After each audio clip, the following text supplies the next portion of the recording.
Let's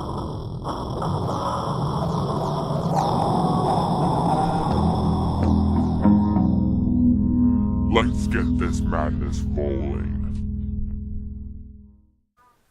Hello, yeah, Tim, Crazy Boy here. But today, we're gonna be talking about something that I didn't really think I'd be talking about until I saw Game Fear's latest video on Five Nights at Freddy's VR, on the latest theory about it. And when I saw it, it left me thinking for a sec. With Jeremy popping up 3 times, that is definitely odd. But I mean, he's the bite victim of 37, and you know what, the entire lore of FNAF is just like one humongous mess that everyone's trying to fix.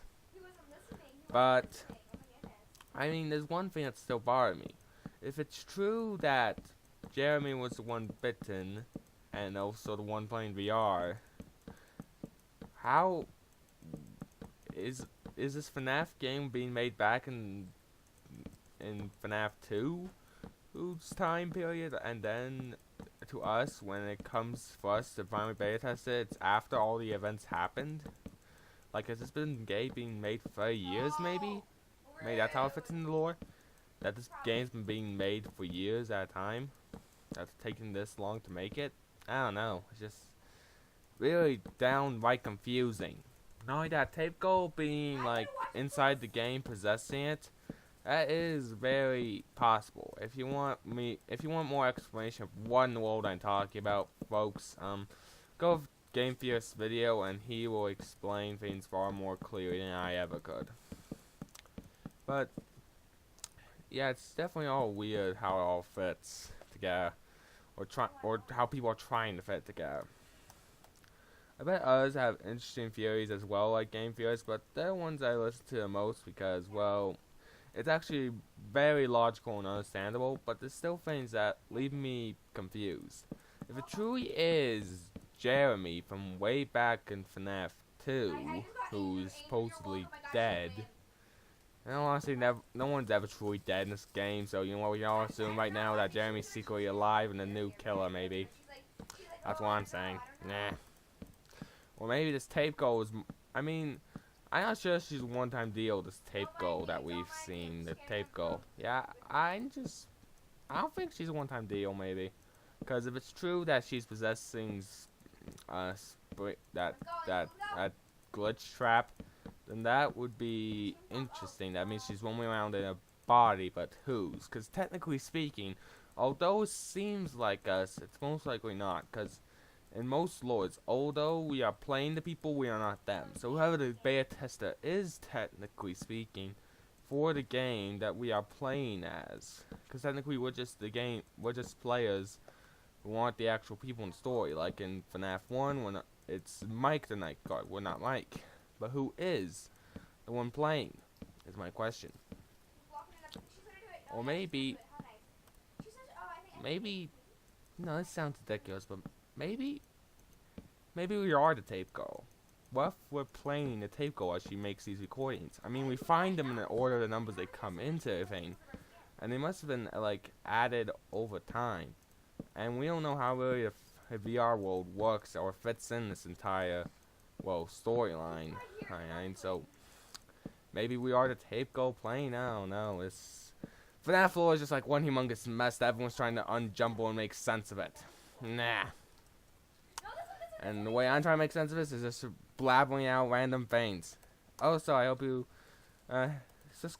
like this video, subscribe, and share with others, and hit that bell to see my latest videos, because I try my best to upload daily. But anyway, let's just skip that nonsense, because you know what, that's not what you're here for, right?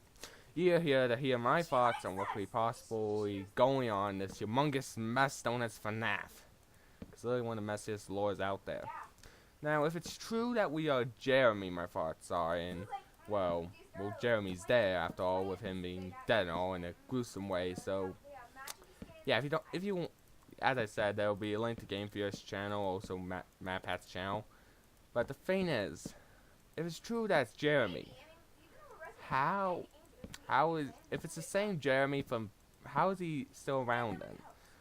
It must, maybe during the time the tape's being made, or maybe, I don't know, it's just one humongous mess. I'm just throwing possibilities. But you know what? Let me put in some thoughts about Mangle, the one who's everyone's declaring alien. Very reasonable, I would say. That Mangle did the bite of A7.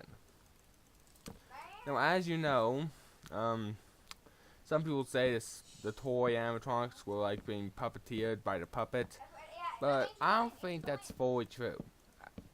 Because Mangle, as people say, was a dog that was haunting. Well, was a dog that died and was killed and put into the animatronic Mangle. It was a dog that belonged to a little girl with red hair. But no, wait, not red hair. My head's going dead. It's blonde.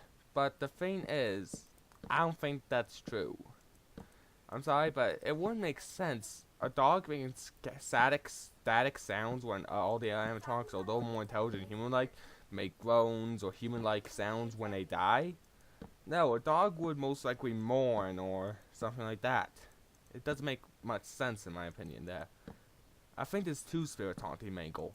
The girl and the dog, maybe. Because it would make more sense. Two spirits haunting one thing make skag, like Ennard. Because he doesn't really make voicey sounds, he makes static sounds like Mangle. There's a chance that Mangle's haunted by two spirits. One put in by the puppet when the girl was put into by Purple Guy. And Purple Guy putting the dog there to lure the girl in, or, you know, that. So there's two spirits haunting Mangle. And the thing is, here's my thoughts. If this truly is during like the time of Jeremy that's around in FNAF 2, what if Jeremy, the reason he was bitten, was because he had the scent of William Afton on him? Because why would they just randomly attack a day guard for no reason unless it was William Afton possessing him, or maybe like a digital copy that William Afton made in the past, because somehow he was helping develop the game. That could be a possibility. Because with the entire FNAF lore, as I said, it's a humongous jumbled mess that people are trying to figure out to the best of their ability and putting their thoughts in, or their notions and all that. Well, these are my thoughts. Mangle's possessed by two spirits. Here it's William Afton. Afton was working on the game as well, secretly, somehow.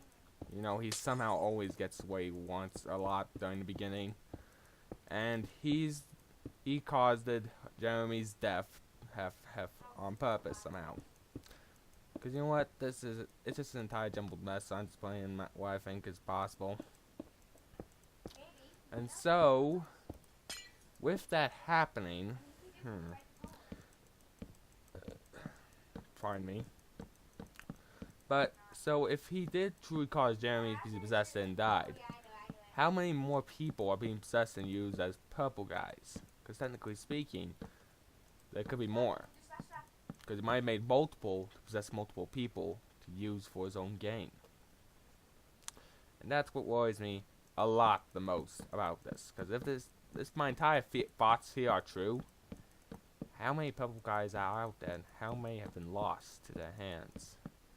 Most likely animatronics have eliminated a handful of them, because if Jeremy was bitten because he was possessed by Purple Guy, explain why he wasn't screaming and all of that back then when the tapes were made, because that might have been the time like that. This was a beta test that's happening for years. That's been going on for ages. They've been making this game, updating it, adding the horror characters and all of that, adding new ones, adding old ones, all that. That could be what's been going on. This game's been in development for a long time, most likely. It's been planned from the beginning, since FNAF 2, I would say. That's what's possibly going on. That FNAF VR has been in development for 30 years or more, depending on, since before String Trap. That would explain a bit, I would say, but it also leaves us with a lot of questions, too. Like, how many people have been turned to possess purple guys, or people who've been taken hostage by purple guy, or something like that. And how many children have been truly ended throughout all this madness. Because there's probably more out there now, with considering that how many spirits are out there, but because of yeah, it's one humongous mess. And it's gonna be so fun for all of us to try and figure out how many people have been possessed by purple guy AIs. Man, it's Pat Scott all over again for Matt Pat.